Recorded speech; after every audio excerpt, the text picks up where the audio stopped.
봄이 왔습니다. 봄을 잘 느끼고 계신가요? 아이들도 노곤노곤 학기 초라서 많이 졸기도 하고 피곤해하기도 하는데요. 학부모님들도 건강 챙기셨으면 좋겠어요. 아프면 안 되잖아요. 엄마가 아프면 집안이 돌아가지를 않으니까요. 아이들의 건강도 소중하지만 내 건강 먼저 챙기는 그런 봄이 되었으면 하는 바람을 가지면서, 자, 학기 초에 학부모님이 꼭 신경 쓰셔야 될 게 있어요. 여러 가지 아이들의 건강, 내 건강, 뭐 스케줄, 학원 관리 등등 신경 쓰실 게 많은데요. 그 중에 하나 더 신경 써야 될 게 있다면 학생 봉사활동, 또 학부모님의 한 가지 몫입니다. 개인 봉사활동 계획에 의해서 학생이 각각 봉사활동 실시를 할 텐데요. 아이들이 알아서 척척척 봉사활동을 해준다면 얼마나 고맙겠어요.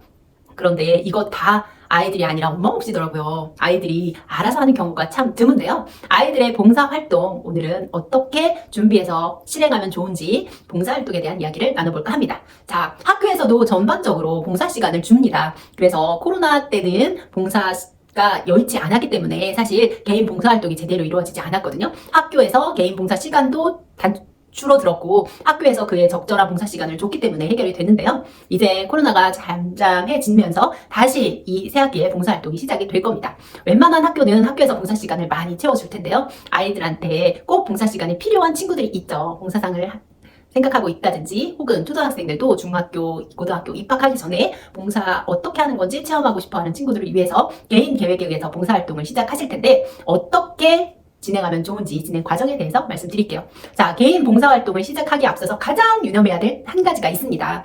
개인 봉사활동을 하면서 나는 당연히 이게 생기부의 생활기록부에 기재가 되겠지라고 생각하고 내 짐작으로 그냥 봉사활동을 실시를 했는데요. 봉사활동 운영 계획에 의거해서 그에 적절하지 않은 경우는 내가 아무리 아이가 신경 써서 봉사활동을 했더라도 생활기록부에 기재가 안 되는 경우가 있습니다. 그렇기 때문에 반드시 이 사항을 먼저 확인하시고 봉사를 시작하셔야 됩니다. 봉사를 진행하기 전에 담임선생님한테 이런 기관에서 이런 봉사를 할 계획인데 이게 생활기록부에 기재가 될까요? 라는 사항을 상담을 통해서 확인을 하시고요. 확실하게 그렇다라는 대답을 받은 후에 봉사활동을 반드시 시작하셔야 됩니다. 이 부분을 놓치셨다가 열심히 기껏 아이가 힘들게 가서 봉사활동을 했는데 시간이 기재 안 되는 그런 안타까운 경우도 있으니까요. 이 부분을 반드시 염두에 두시고 봉사 시간을 채워나가시기 바랍니다. 자, 개인 계획에 의한 봉사활동을 실시하는 곳은 봉사활동 실적 연계 사이트가 있습니다. 1365 자원봉사 포털 사이트가 있고요. 그리고 VNS라고 해서 사회복지자원봉사 사이트가 있습니다. 또 도블이라고 해서요. 청소년 자원봉사 사이트, 이렇게 세 가지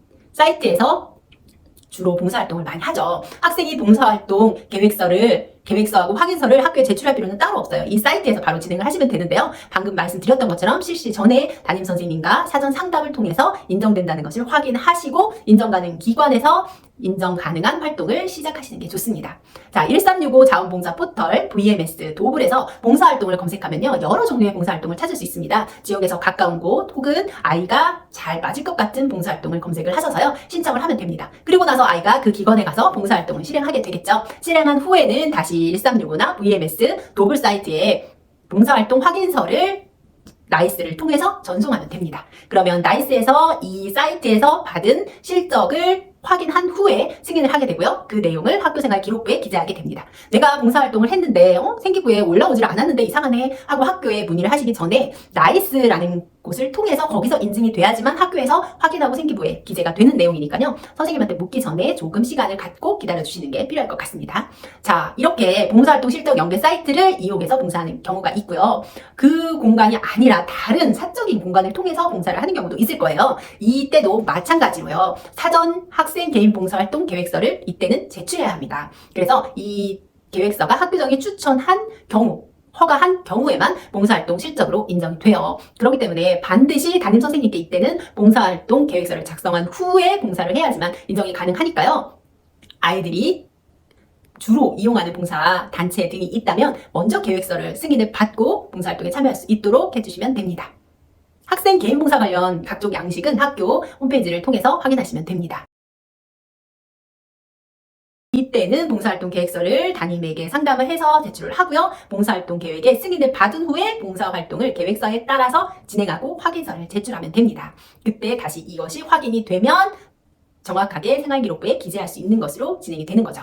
코로나19에 따른 비대면 개인 봉사 활동도 진행이 되는데요. 이때는 봉사활동이 사전교육과 실전, 평가로 프로그램화되어 있는 경우에만 인정이 가능합니다. 학생 본인이 직접 봉사활동에 참여했는지 여부와 주요 기관의 주요 기관의 담당자가 확인을 해서요. 뭐 실시간 쌍방향이나 영상 저장 등으로 확인을 해서요. 주관 기관에서 봉사활동의 실천 과정을 시작 전과 실천한 것 그리고 결과가 포함된 사진을 통해서 구체적인 활동 보고서를 제출받고 나서 평가를 실시한 경우에만 인정이 가능합니다. 실제 봉사활동 1시간만 인정이 가능하고요. 그리고 봉사활동에 참여하는 동안 학생 안전이 보장된 경우에만 승인이 가능하고 인정이 가능하니까 이 점을 참고해 주시면 좋겠습니다.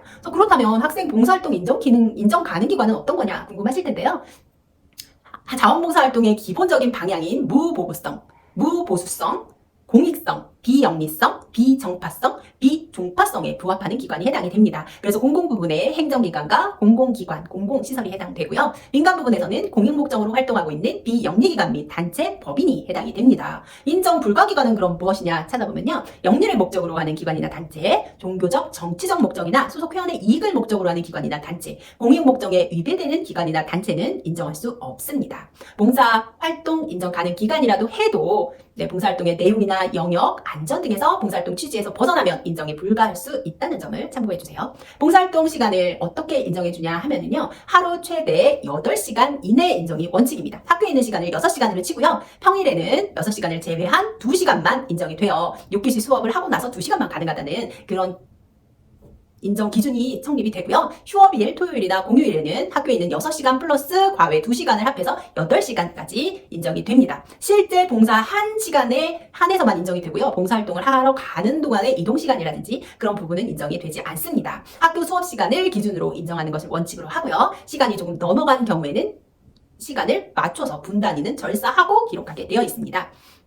또 동일기관에서 같은 내용의 봉사활동을 계속한 경우에는요. 학기 말이나 학년 말에 합산해서 기재가 가능합니다.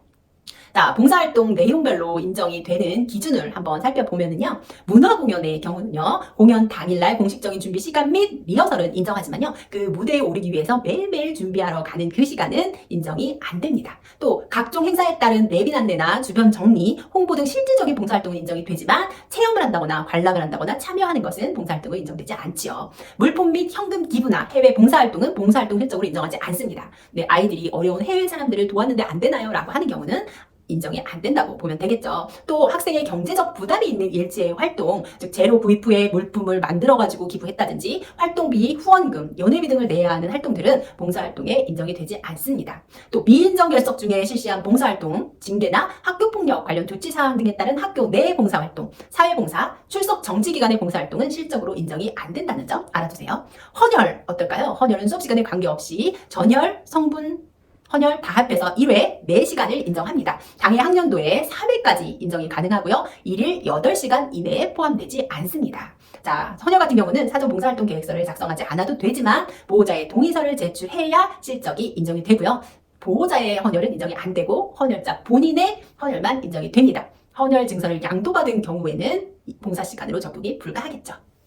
번역은요. 공익적 목적에 의해서 공식적으로 요청한 경우만 한 매당 1시간 기준으로 인정을 하는데요. 공식적인 요청이라는 것은 학교에 공문으로 요청이 되었다든지 봉사활동 실적 영내 사이트에서 일감으로 등록된 경우 공개된 홈페이지에 일감 등록된 그런 일들을 의미합니다. 자, 선풀 달기도 봉사활동에 해당이 될까요? 건전한 사이버 문화 조성을 위한 캠페인 활동으로 학년도 단위로 최대 12시간을 인정한다고 하네요. 개인 계획에 의한 봉사활동에 준해서 실시를 해야 되고요. 사전에 봉사활동 계획서를 제출해서 학교장 승인을 받는 경우 인정이 된다고 합니다. 네, 선풀 달기도 봉사활동에 해당이 되는지 몰랐네요. 직접 가서 봉사하는 경우만 해당이 되는 건 아니니까요. 이런 경우 직접 참여하지 못하는 경우는 아이가 선풀도 달아보면서 봉사시간도 부여받을 수 있도록 미리 계획서를 작성해 보는 것도 좋을 것 같습니다. 자, 이제 봉사활동에 대해서 알아봤는데요. 가끔 학부모님들이 이거 내 아이 봉사 어떻게 되고 있는지 궁금한데 아이디로 접속해서 보려고 하니까 아이디나 비밀번호를 잘 관리를 못해서 기억을 못하는 경우가 있어요. 그래서 전화하셔서 제가 학부모인데 좀 알려주세요 라고 하는 경우 있는데요. 개인정보 보호 강화에 의해서 아이들 14세 미만의 법정 대리인을 제외한 부모님에게는 안내가 불가하니까요. 이 나이가 넘어간 친구들 같은 경우는 자기가 스스로 비밀번호 아이들을 잘 관리해서 봉사시간을 관리할 수 있도록 해주면 좋을 것 같습니다. 자, 오늘은 학교 봉사 점수 개인 계획에 의거한 봉사활동이 어떻게 이루어지는지 안내드렸습니다. 중앙탐구생활입니다.